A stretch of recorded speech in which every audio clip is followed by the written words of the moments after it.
The Mobius Machine is a charming looking metroidvania set in a giant interconnected world with really great exploration because of all the different paths you can take and all the different shortcuts you can unlock.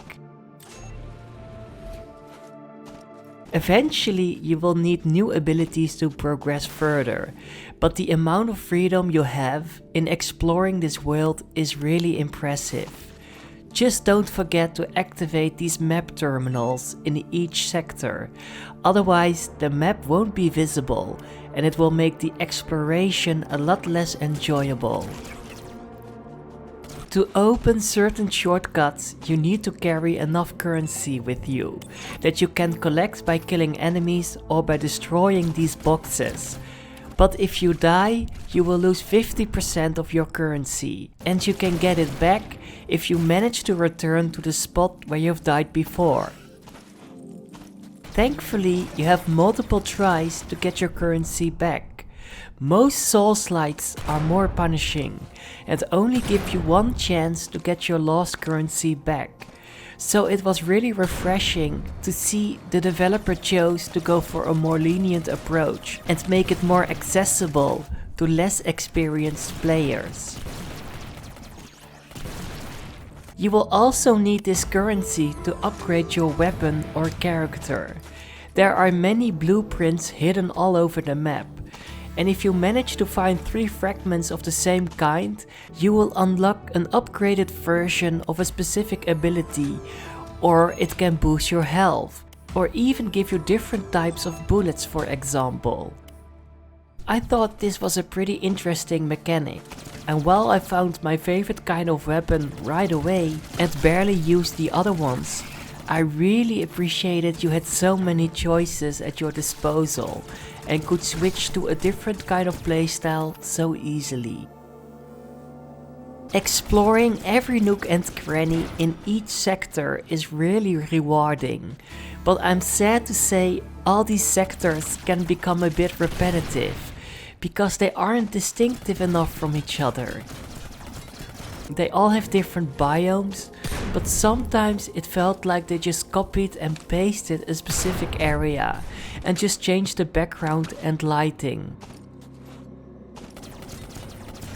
The same goes for these indoor areas that all look the same and have the same layout. It made me lose my interest a bit while playing this game, and that's a shame because the overall map design is really impressive. Thankfully, the overall gameplay is really enjoyable, and many abilities are a breath of fresh air. They make traversal a lot of fun, and this ladder boost ability was such a creative way of vertical movement that it instantly put a smile on my face. It was just really refreshing to see how the developers managed to make pretty standard abilities so fun and versatile. And that's why I loved the exploration so much, even though the sectors themselves were sometimes really hard to distinguish from each other. I also just really like the overall charming look of this game. Your main character has a really cute design, but don't let the visuals deceive you. There are a decent amount of terrifying enemies in this game that really surprised me and almost made me jump out of my chair. They can be really aggressive and can deal a lot of damage to you if you aren't careful enough, so make sure to keep your distance if you want to fight them.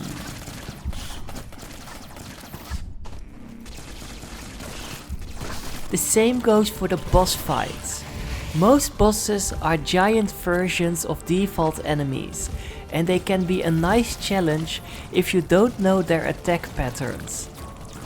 Encountering them can sometimes happen at random, so you don't have much time to prepare yourself for these fights.